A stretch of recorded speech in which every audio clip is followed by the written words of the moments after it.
Hey you. Wagwan. Us, and what's good, all you married folks with full stomachs and single pilots eating bachelor chow, Bixby users and Siri shouters, Marmite spreaders and cookie butter devourers. My name is DigThat and I'm feeling cute, might make a top 10 list. At any given time when you're in the game playing with a device or reading a good old novel, you find yourself saying, too bad you can't do this, or they should really include that. Well, with tens of thousands of active elite dangerous commanders flying through the galaxy, you tend to overhear a thing or two about what's needed in the game. Space legs. So here's some of the biggest requests from you. Don't forget to like and subscribe like a boss. Ring the notification bell and wipe your feet before you come on in. Number 10. Interior light switches. This may not sound like a biggie, but when you're out there in the black enveloped in the smooth tones of Sade or cranking some Old Town Road, it'd be nice to set the mood accordingly. Switching on your cockpit interior lights will go a long way to giving you that perfect selfie vibe to send to your friends or to post on the SPVFA page. We spend a huge amount of, all of our time in our ships, so adjusting the light would be a nice addition, especially if we could stick a few Philips Hue lights inside. Number 9. Planetary surface features. Taking a trip to planetary surfaces is always a good diversion in Elite Dangerous. Sometimes it's just a quick stop to your current favorite engineer or a quick stop at a ground station to pick up some bio waste. That smells like. What would make the stop a lot more interesting would be some geological features. An active volcano would step your selfie game up. How about posing in front of an extra solar version of the Grand Canyon? There's a lot of ways FDev could run with this, but who knows if that's even a possibility to work in Elite's procedural generation gizmometer. Only FDev knows, and only time will tell if they put the request to work or not. Number 8. Damage models. Every Anaconda owner who's taken into battle got a little surprised when they kick rocks out of a close battle for the first time. It actually shows damage on the ship exterior. When I first saw it last year, I thought I'd just never noticed it on other ships, so I immediately jumped into my crate and started some fisticuffs. No visible damage, not even a paint scratch. Heading back to a station with your war wounds would level up the immersion a tiny bit, and interior damage will go a bit further. They've already got malfunctioning displays, steam, and sparks when you're too close to an exploding asteroid or your ship's overheating.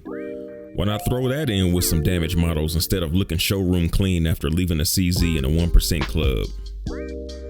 Number 7. Ship-launched ferries.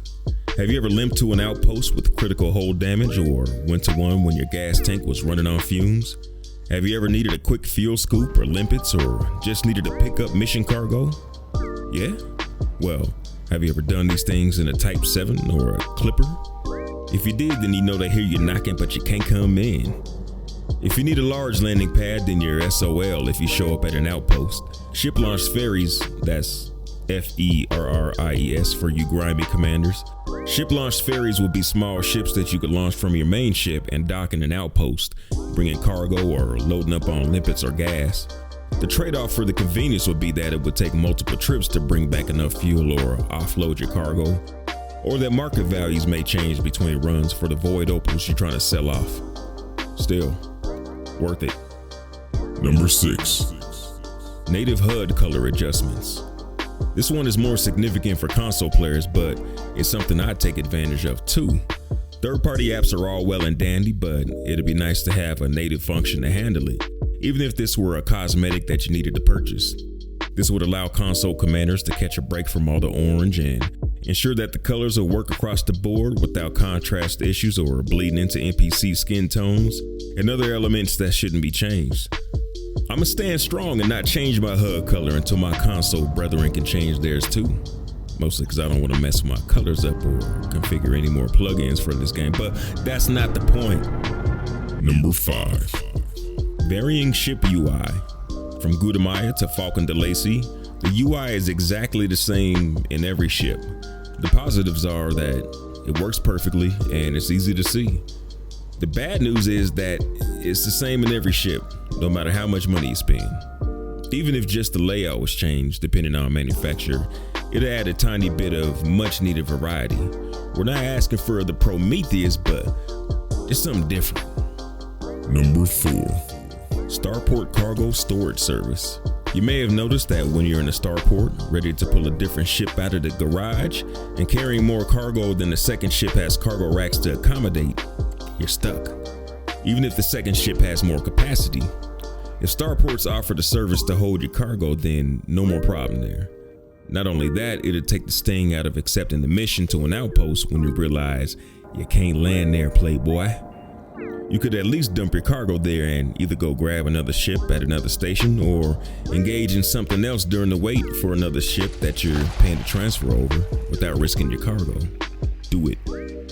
Number 3. Master Limpet Controller. The Elite Dangerous nesting doll of modules. This would allow you to put several Limpet controllers into one master controller. Right now, just using one controller means taking up 2 optional slots, one for the controller and one for the limpets it controls. Optional slots are golden, and if you could free just one slot up by putting 2 controllers into one slot, the way you can put 2 SRVs into one vehicle bay, then you'd have more room for limpets or empty racks for your void opals.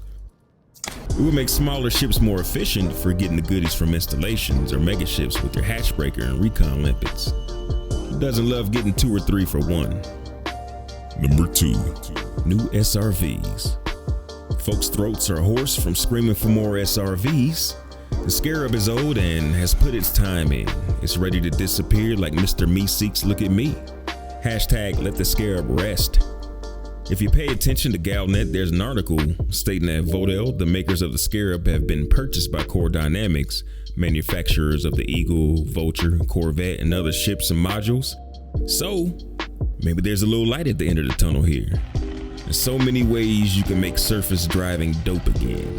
But if we were to get our hands on some new rides, then we really need gameplay to go with it.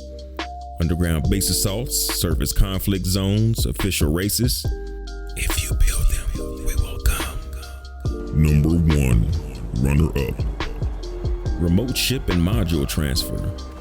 Let's say you're in X fighting a good fight for whatever local faction is being stepped on, and you figure you'll give it 30 more minutes, then you head to Robogo for some passenger runs.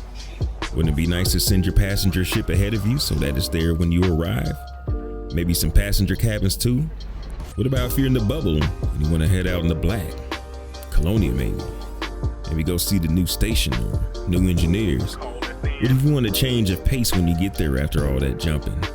Wouldn't it be nice to have your mining ship and gear when you get there?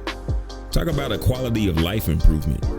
Being able to move ships from the sending side rather than only being able to request the ship transfer from the receiving side would improve the quality of many a commander's life. Number 1. Space legs. I'm joking. Player markets. Here's a great first step in a more engaging player-driven economy. Some commanders could set up shop in a rented space in a starport and sell mats. Others might fancy being an Uber driver or an armed escort. A 1%er multi-billionaire could hire a squadron to turn the tide of the background simulation. A top build specialist like Minikill could partner with the mat dealer and sell ridiculously outfitted ships. A lot of opportunity here. Player markets will give us a chance to immerse ourselves in activities that actually matter to everybody rather than just adding variations on a theme. I'd like to see some folks go from ashy to classy as they build empires, or the role play that would emerge from these professions. Help us participate in galaxy life outside of combat and delivery, Frontier. You're our only hope.